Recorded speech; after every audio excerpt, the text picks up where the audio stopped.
ఏదన్నా రాజకీయంగా ఎవరైనా కంప్లైంట్ ఇచ్చి ఒక పార్టీకి ఈరోజు తొత్తులుగా పోలీసు వ్యవహరిస్తూ ఉన్నారు.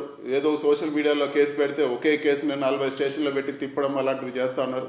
కళ్ళు ఎదురుగా వచ్చి దౌర్జన్యం జరుగుతూ ఉందని కంప్లైంట్ ఇస్తే కూడా ఈరోజు సిఐ డిఎస్పీ తీసి స్పందించే పరిస్థితిలో ఈరోజు లేని పరిస్థితి ఉంది. అక్కడే పోలీసుల సమక్షంలోనే అతన్ని ఇంత దారుణంగా కొట్టినా కూడా ఇప్పటి వరకు ఒక అరెస్ట్ కూడా లేదు. ఈరోజు ఎవరైతే దాడి చేశారో వీడియోలన్నీ కూడా ఉన్నాయి, వాళ్ళ ఒక్కరిపైన కూడా ఈరోజు చర్యలు తీసుకోలేదు. ఇలాంటి దారుణమైన పరిస్థితులు ఈరోజు ఆంధ్ర రాష్ట్రంలో ఈరోజు పూర్తిగా ఉన్నాయి. లా అండ్ ఆర్డర్ పూర్తిగా విఫలమైందని చెప్పి కూడా నేను తెలియజేస్తున్నాను. తక్షణమే వాళ్ళందరిపైన చర్యలు తీసుకోవాలని చెప్పి కూడా మేము కోరుతా ఉన్నాము.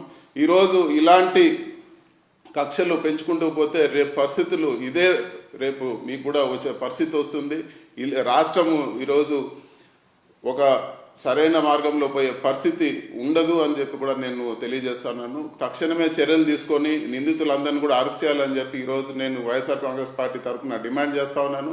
అదేవిధంగా ఇలాంటి ఇన్సిడెంట్స్ మళ్ళీ జరగకుండా చర్యలు తీసుకోవాలని చెప్పి కూడా నేను కోరుతా ఉన్నాను.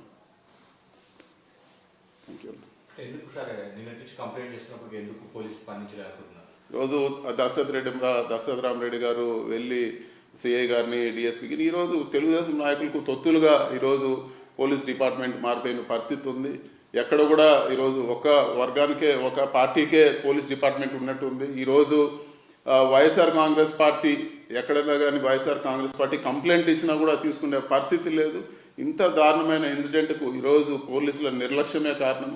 నిన్ననే చర్యలు తీసుకోమంటే ఈ ఇన్సిడెంట్ ఈరోజు జరిగేదే కాదు, ఇంత దారుణమైన ఇన్సిడెంట్ జరిగేదే కాదని చెప్పి కూడా నేను తెలియజేస్తాను. అంటే అతని ప్రాపర్టీ అంతా కూడా ఒక ఫంక్షన్ హాల్, పెళ్లిళ్ళు నిన్న మొన్న కూడా పెళ్లిళ్ళు జరిగాయి ఫంక్షన్ హాల్లో.